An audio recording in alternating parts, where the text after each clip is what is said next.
du Père et du Fils et du Saint-Esprit. Amen. Grande de joie d'être là avec toi en ce mardi 3 septembre. Aujourd'hui, nous célébrons Saint Grégoire le Grand. Grégoire le Grand gouverna l'Église pendant 14 ans. Malgré une santé délabrée, il accomplit une œuvre considérable.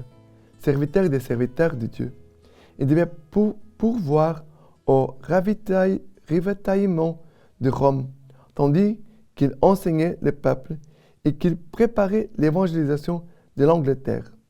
Son action se nourrissait d'une contemplation assidue. Voilà, Saint Grégoire, pape et docteur de l'Église. Et la première lecture d'aujourd'hui, c'est 1 Corinthiens, chapitre 2, à partir du verset 10. L'Esprit, en effet, sonde tout, jusqu'aux profondeurs de Dieu.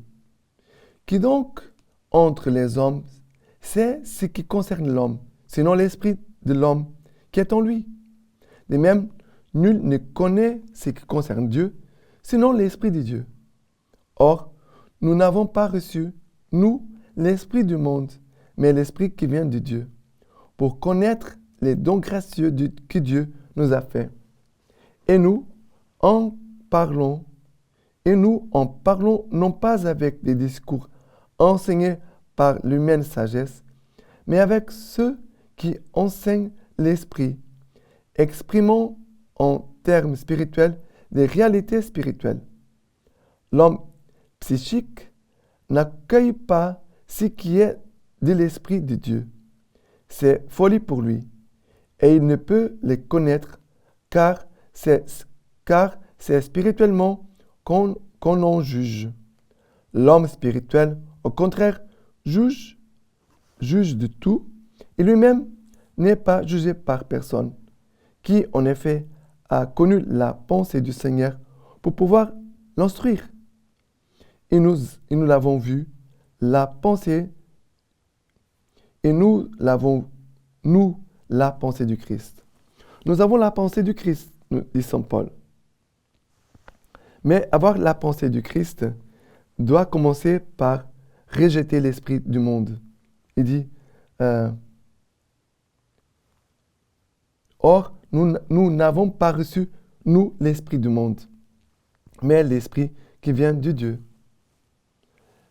Notre vie ici-bas, c'est toujours un combat contre l'esprit du monde qui veut nous envahir, qui veut nous voler de Dieu. Et notre combat, c'est toujours pour accueillir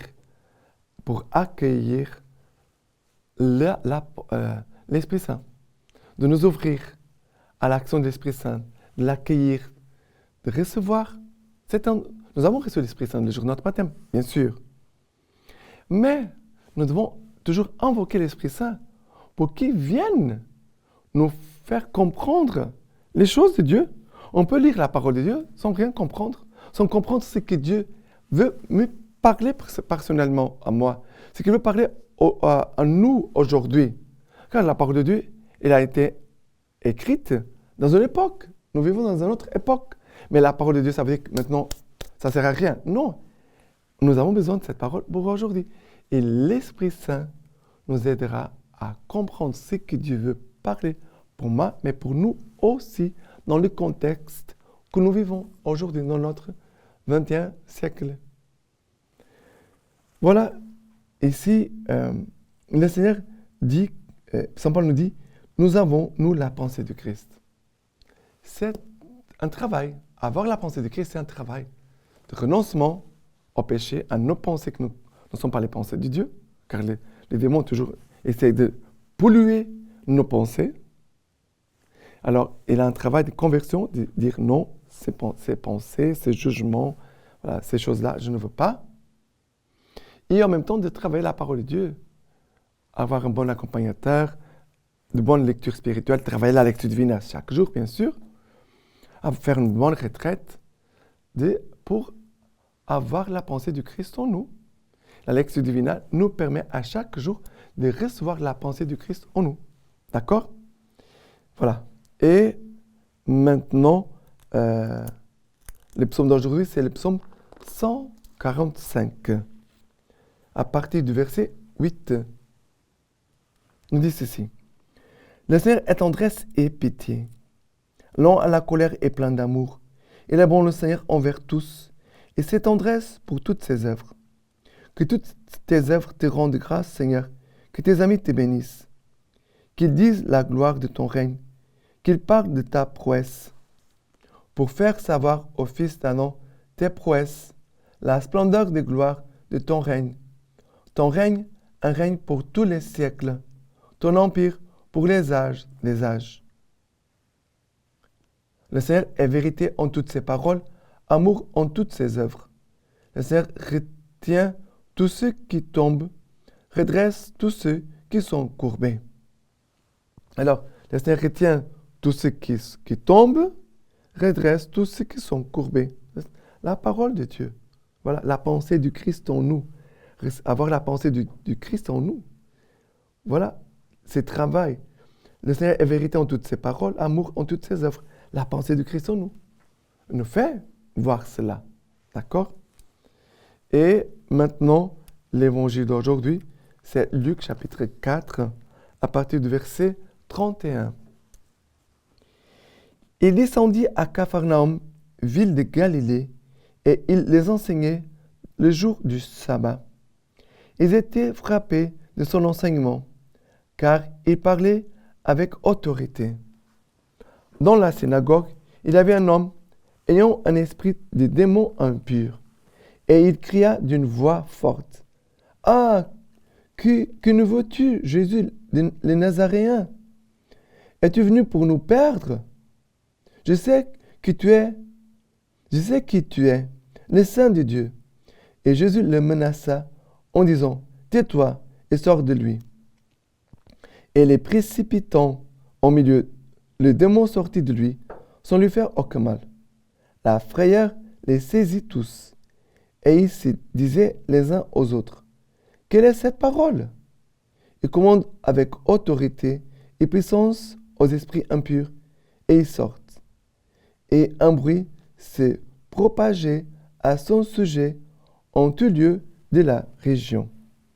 Alors, ici Jésus va dans la synagogue, un jour de samedi, sabbat. Et là, il y avait un homme ayant un esprit impur, un démon impur. Qu'est-ce qui se passe ici? Cet homme, il n'a pas la pensée du Christ, bien sûr. S'il est possédé par les démons, il n'a que les pensées du mal. D'accord? Pour faire le mal. Et l'homme va poser la question, « Que nous veux-tu, Jésus le Nazaréen? Es-tu venu pour nous perdre? » Et après, il rajoute, l'homme, les démons, « Je sais qui tu es, le Saint de Dieu. » Et Jésus va menacer, Jésus le menaça en disant, « Tais-toi. » Jésus a parlé aux démons. Je parle aux démons, « Tais-toi. » Ce n'est pas à l'homme. Jésus parle aux démons. « Tais-toi et sors de lui. » Et les précipitant au milieu, les démons sortaient de lui. Alors, quand il a des pensées qui ne sont pas les pensées de Christ en nous, qu'est-ce qu'il faut dire? Tais-toi et sors. Tais-toi et sors. On doit prendre la parole de Dieu. Souvent, moi, je prends aussi cette parole, c'est une parole d'autorité, quand Jésus parle au vent et à la mer.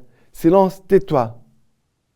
Et la tempête, fini. Quand il y a des attaques de démoniaques, il faut prendre la parole de Dieu et dire, silence, tais-toi, silence, tais-toi. Et Jésus ici dit, tais-toi et sors, et sors. Et après, voilà. Les gens vont voir tout ça, ils vont dire, mais quelle est cette parole? Il commande avec autorité et puissance aux esprits impurs et ils sortent. Voilà. Il y a beaucoup d'esprits impurs qui sont en nous, hein, et qui doivent sortir. Je ne suis pas possédé par les démons, tu n'es pas possédé par les démons, mais il y a des esprits impurs qui continuellement viennent nous attaquer. Et on doit dire, silence, sors. D'accord? La lecture patristique d'aujourd'hui de Saint Grégoire le Grand Homélie sur Ézéchiel. Fils d'homme, je fais de toi un guetteur pour la maison d'Israël.